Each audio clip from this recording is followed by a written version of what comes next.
Bonjour et bienvenue dans cette vidéo dans laquelle je vais vous parler d'un problème récurrent qui revient évidemment dans mes consultations en tant que psychologue. C'est comment gérer le reconfinement.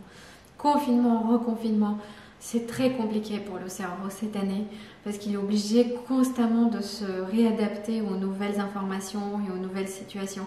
Il n'aime pas ça, hein. Notre cerveau, il aime en général tout ce qui est très simple, très appris, toutes les routines. Et là, on est en train de tout basculer, rebasculer. C'est très compliqué, c'est très fatigant et ça demande évidemment beaucoup d'énergie. Donc toutes les nouvelles organisations qu'on est en train de mettre en place, par exemple, pour réadapter notre quotidien en fonction des mesures que le gouvernement va prendre, en fait, elles vont demander beaucoup d'énergie au cerveau parce qu'il est obligé de s'organiser en fonction de nouveaux éléments. Alors évidemment, on n'est pas tous égaux face au stress. Il y a des gens qui le gèrent plus ou moins bien et on est plus ou moins sensible aussi aux émotions. Donc évidemment, en fonction des événements de vie qu'on a eus, les traumatismes aussi qu'on a subis dans notre enfance, en fait, on ne va pas réagir de la même manière. Et le confinement est là, il réveille des choses qui sont plus ou moins anciennes et qui sont difficiles. Donc évidemment, c'est rarement des émotions positives que ça va enclencher, c'est plutôt le négatif qui se déclenche. Et c'est vrai qu'on est dans une société qui prône que le côté positif, les émotions positives. Et on est devenu, quelque part, c'est devenu comme s'il y avait un problème en fait dans le fait de ressentir des choses négatives. C'est pas forcément vrai. Je pense que la vie est faite aussi de choses positives, de choses négatives. Et c'est important aussi à apprendre en fait à gérer ces émotions quand elles sont là. Parce que beaucoup d'entre vous sont souvent dans une sorte de refus, dans une sorte de fuite des émotions. Et souvent, ces émotions, elles trouvent un moyen pour ressortir, que ce soit en forme d'attaque de panique ou de phobie ou d'autres choses. En fait, elles vont quand même revenir. Et c'est important aussi de les comprendre un peu plus les prendre avec plus de bienveillance et se dire, mais finalement, si elles sont là, c'est plus un signal qu'un problème et il faut les voir comme un signal de quelque chose qui juste ne va pas ou qui devrait pouvoir s'arranger si on y fait face. Donc la fuite n'arrange pas les choses, c'est plutôt voir qu'est-ce qui se passe et comment je peux gérer les choses différemment. Donc le conseil, c'est vraiment d'être un tout petit peu plus bienveillant envers soi-même, de se dire d'accord, j'ai des émotions négatives, c'est très pénible, j'ai beaucoup de mal de vivre avec tout ça et c'est vraiment compliqué pour tout le monde, c'est une année très éprouvante. C'est pas simple, mais évidemment, il y a quand même des manières de gérer tout ça un peu différemment. Donc, plutôt que de fuir les émotions et tout ce que ça provoque, c'est au contraire les regarder avec un tout petit peu plus, avec de la bienveillance. Et j'aime bien cette image un peu de cascade, quand on se voit un peu sous la cascade, en fait, on est complètement envahi par tout ça, on ne peut plus respirer. Et le but, c'est un peu d'essayer de voir les choses un peu comme un spectateur, un peu plus en dehors de cette scène, plutôt que de se dire je suis complètement en dessous, parce qu'on n'arrive plus à réfléchir quand on est complètement en dessous de la cascade. Donc le but, c'est de voir un peu les choses avec un tout petit peu plus de recul, parce que quand on est dans une émotion très intense et très forte, on déclenche que nos pensées négatives.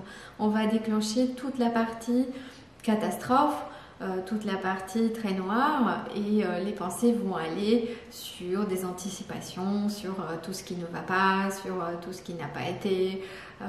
Et en fait, on va faire une sorte de prisme comme ça mental qui va se créer, qui va faire en sorte de mettre toutes les informations dans quelque chose de très négatif. Donc le but, c'est de voir ça avec un tout petit peu plus de recul et de se voir, de se dire mais qu'est-ce que je peux me dire d'autre en fait face à ça, comment je pourrais voir les choses différemment, et si c'était une amie qui était dans ma situation, mais qu'est-ce que je lui dirais, qu'est-ce que je lui conseillerais par rapport à tout ça, et comment elle pourrait voir les choses d'une manière un tout petit peu plus bienveillante et plus gentille, parce qu'on a tendance aussi à être très méchant avec soi-même, de se juger constamment, et puis évidemment le confinement va provoquer en fait le réveil de tous ces schémas qu'on a en nous, et on en a chacun 2 ou 3 ou 4, des schémas un peu qui se réveillent un peu de manière constante finalement. Donc c'est des choses qui vont être de l'ordre par exemple Certains vont être plus dans le côté je suis nul, je suis pas à la hauteur, j'y arriverai jamais. D'autres, ça va être plutôt la peur de la maladie, le danger, la vulnérabilité. Donc je suis vulnérable, j'arriverai pas, une sorte de sensation aussi d'impuissance. Donc, et puis d'autres qui aiment beaucoup le contrôle, le côté perfectionniste et qui sont aussi très en difficulté aujourd'hui parce qu'en fait le confinement les arrête dans leur élan aussi de faire des choses de manière parfaite. Là on est tous dans une sorte de pause par rapport à la vie, par rapport à nos envies. Donc le but c'est aussi de revenir vers les choses importantes et de se dire qu'est-ce qui compte dans ma vie, qu'est-ce qui est important, qu'est-ce que je pourrais faire d'utile, qu'est-ce que je pourrais aussi apprendre pendant ce temps-là et comment prendre ce temps de confinement pour moi si possible, pour apprendre aussi à s'aimer un petit peu plus, à être plus bienveillant et puis développer toutes les choses qu'on n'a pas eu le temps de développer si on devait travailler tout le temps à l'extérieur. Donc profitez-en, prenez ce moment comme quelque chose de plutôt utile parce que je pense qu'il faut prendre ça comme ça, c'est se dire que finalement les choses difficiles dans notre vie, les choses qui ne marchent pas, les choses qui s'arrêtent, en fait elles vont nous pousser vers des choses plus utiles. Donc c'est comme vivre un peu une rupture amoureuse quand on pense aux adolescents ou si vous pensez un peu à votre première déception amoureuse. Vous voyez, on voit les choses d'une manière très très forte au départ et puis petit à petit on est capable de prendre du recul et de se dire mais oh là là finalement pourquoi j'étais si mal, pourquoi je me prenais autant la tête. Donc c'est important aussi de voir que les choses changent énormément en fonction du moment où on les regarde en fait. Donc prenez ça comme une vague, c'est très important. Donc évidemment l'année 2020 c'est une vague un tout petit peu négative on va dire évidemment. Mais même si c'est comme ça, en quoi ça pourrait nous être utile en fait. Et même s'il y a des émotions négatives, qu'est-ce que je dois faire? Est-ce que je dois plus prendre soin de moi? Est-ce que je dois consulter un psychologue ou un psychiatre? Est-ce que je dois demander de l'aide? C'est important aussi de se poser ces questions et de revenir vers ce qui compte pour vous. D'accord? Donc il y a ça et puis évidemment tous les conseils utiles et je pense qu'ils sont quand même très, très efficaces. Toute la partie de le matin je me lève, j'essaie de pas trop perturber mon emploi de temps, d'organiser les choses et plus on organise le quotidien, moins on est complètement déconnecté de ce qui se passe.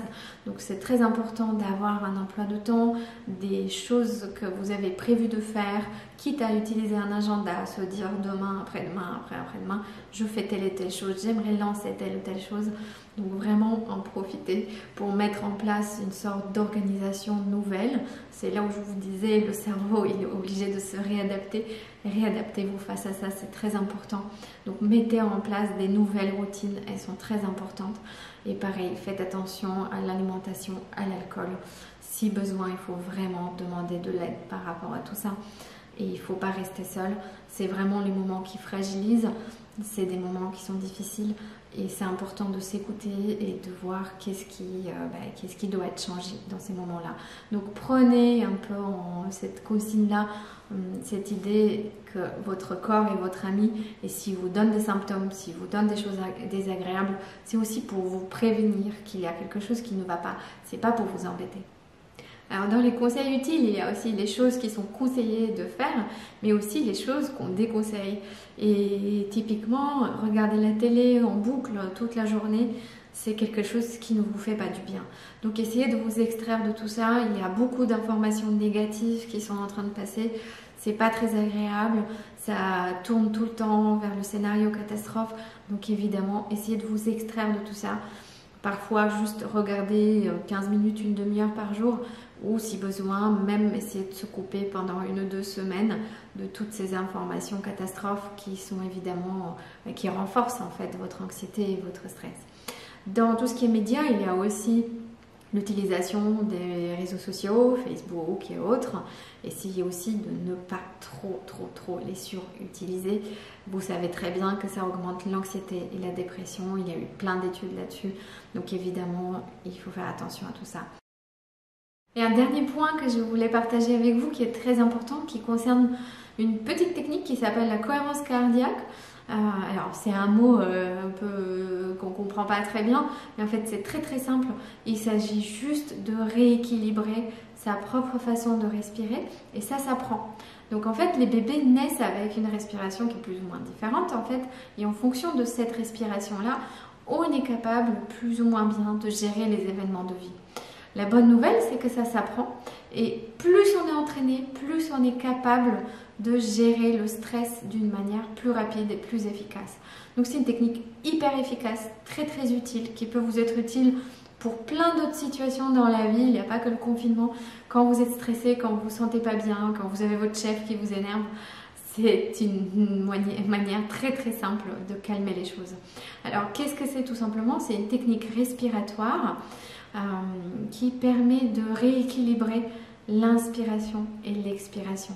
Parce qu'on sait que quand les gens sont plus, par exemple, déprimés ou anxieux, ils vont avoir une respiration qui est modifiée et ça envoie des signaux dans le cerveau qui veulent dire alerte, il y a un problème. Donc en fait, quand on inspire plus, et c'est ce qu'on fait quand on n'est pas bien ou quand on se sent déprimé, quand on se sent anxieux, en fait on va avoir tendance à inspirer plus ou se mettre en apnée et passer toute la journée en apnée et puis oublier d'expirer. L'expiration, c'est le seul système de détente, c'est hyper important. Donc c'est vraiment important de rééquilibrer l'inspiration et l'expiration. C'est comme une sorte de balance. Donc il s'agit de juste ajouter plus d'expiration pour permettre au cerveau de se sentir un petit peu en sécurité, en détente, et pouvoir tout simplement se relâcher un petit peu. Donc testez cette technique-là, je vais vous donner les liens. Il y a beaucoup d'applications qui sont disponibles sur vos téléphones sur la cohérence cardiaque, c'est hyper utile. Je le conseille tout le temps à mes patients et ça marche très très bien.